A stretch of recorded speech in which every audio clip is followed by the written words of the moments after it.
Hello, welcome to Raihana's life and bite. আপনাদেরকে আমি অনেক আগেও বলেছি যে আমি গাছপালা ভীষণই ভালোবাসি। তো আজকে তারই খুব একটা ইম্পর্টেন্ট জিনিস আপনাদের সঙ্গেও শেয়ার করব, যেটা হচ্ছে গাছপালার জন্য মাটি তৈরি করা। কিভাবে মাটি তৈরি করতে হবে সেটা আমি আপনাদেরকে দেখাবো। মাটি অথবা মিডিয়া, আপনারা অনেকেই অনেক কিছু জানেন। এই যে ফার্স্টে আমি এমনি মাটি, যেটা প্লেন সয়েল, সেটাকে হাত দিয়ে গুঁড়ো গুঁড়ো করে নিয়েছি। এবার এর মধ্যে আমি কিছুটা ভার্মি কম্পোস্ট মিক্সড করব। মানে আমি 4 ভাগ মাটি নিলে আমি চেষ্টা করি 2 ভাগ যাতে আমি ভার্মি কম্পোস্ট অ্যাকচুয়ালি দিতে পারি।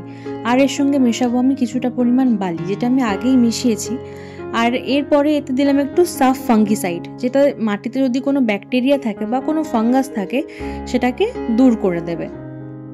আমি সব কিছু ইনগ্রিডিয়েন্টস আস্তে আস্তে আগেই মিক্সড করেছিলাম অফ ক্যামেরাতে। তারপরে আমি একটুখানি বেশি মাটি নিতে ওই জন্য আবারও আমি মিক্সড করছি, আর সেই সঙ্গে আপনাদেরকে দেখিয়েও দিচ্ছি। এবার আমি এর সঙ্গে মিক্সড করছি হাড়ের গুঁড়ো। এগুলো নার্সারিতে সব কিছুই পাওয়া যায়, চাইলে আপনারা ওখান থেকে পারচেস করতে পারবেন। বেশি দামও না, 10 টাকা করে প্যাকেট পাওয়া যায়। এর থেকে বড় প্যাকেটও আছে, ছোট প্যাকেটও আছে। আমার ছোট প্যাকেটে সুবিধা হয় তাই আমি এটা নিয়েছি। এবার আমি এর সঙ্গে মিক্সড করছি আর একটু নিম খোল। এটাও ভীষণ ইম্পর্টেন্ট, পিঁপড়ে লাগতে দেয় না, কোনো পোকামাকড় থাকতে দেয় না, মাটিকে উর্বর রাখে, ভীষণ ভালো রাখে। এটা ভীষণই ইম্পর্টেন্ট একটা জিনিস, এটা তো দিতেই হবে, মাস্ট। আর এটা আমি দিচ্ছি এপসাম সল্ট। এপসাম সল্ট হচ্ছে গাছপালা রিপোর্টিং করার সময় বা নতুন গাছপালা লাগানোর সময় যে শকটা লাগে সেটাকে নর্মালাইজ করতে হেল্প করে, পাতাগুলো গ্রিন রাখতে সুবিধা হয়, আর একদম ইয়েলোইশ হতে দেয় না। বেসিক্যালি এপসাম সল্ট হচ্ছে লিফ হেলথটাকে ভীষণ ভালোভাবে মেনটেন করে। লিফের জন্য আমরা বেশিরভাগ এপসাম সল্ট ইউজ করে থাকি। এমনি আপনি 10-12 দিন অন্তর অন্তর এপসাম সল্ট 1 চামচ করে জলে গুলে 1 লিটার জলের সঙ্গে সেটা গাছে স্প্রে করতে পারবেন। তাতে গাছের পাতার হেলথ ভীষণ ভালো থাকে আর গাছের গ্রোথটাও বেশ ভালোই থাকে। আর একটু আমি কোকোপিটও দিয়েছিলাম, সেটা আমি রেকর্ড করতে ভুলে গেছি। তো এরপরে এগুলো দেওয়া হয়ে গেলে আপনারা সব কিছু হাত দিয়ে ভালোভাবে মিক্সড করে নেবেন, যাতে সব কিছু সমান পরিমাণে মাটির সঙ্গে মিক্সড হয়ে যায়।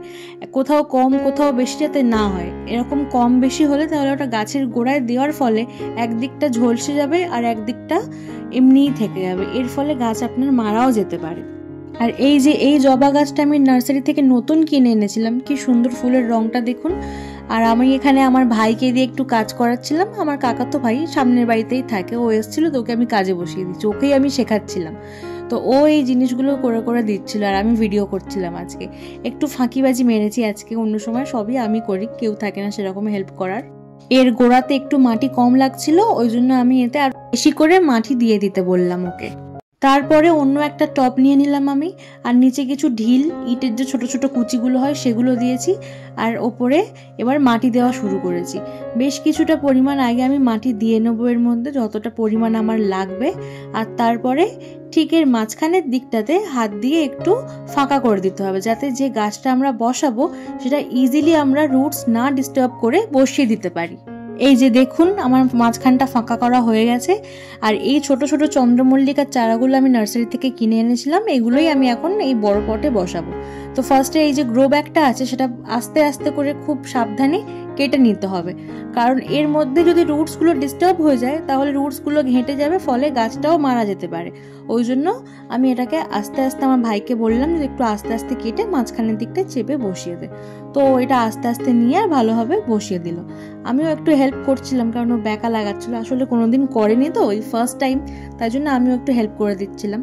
এবার বললাম যে এর ওপর থেকে আরও একটু বেশিভাবে মাটি ওর গোড়াতে লাগিয়ে দে, যাতে গাছটা একটু মজবুত হয়ে দাঁড়াতে পারে। সেম এরকমভাবেই আমি আরও একটা টব রেডি করে নিচ্ছি, নিচে ওই খোলামকুচি টাইপের দিয়েছি, দিয়ে ওপরে মাটি দিচ্ছি। তারপরে মাঝখানের দিকটা একটু ফাঁকা করে নেব আমি।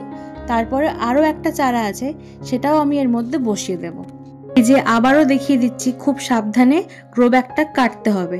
এখন দেখুন ও যে খারাপ পাতাগুলো ছিল, যেগুলো শুকনো একটু হলুদ হয়ে গেছিল, সেই পাতাগুলো ও খুঁটে বেছে বাদ দিয়ে দিচ্ছিল। তারপরে এটাকে এই টবের মধ্যে আবার বসিয়ে দিলাম, দিয়ে আবার এর গোড়ায় মাটি দেবো ভালোভাবে। আর এরম ভাবেই আমি আমার বাকি পটগুলো রেডি করে নেব। এবং আপনি যদি আমার চ্যানেলে নতুন হয়ে থাকেন তাহলে লাইক করে দিয়ে একটু আমার চ্যানেলটাকে সাবস্ক্রাইব করে দেবেন। Thank you.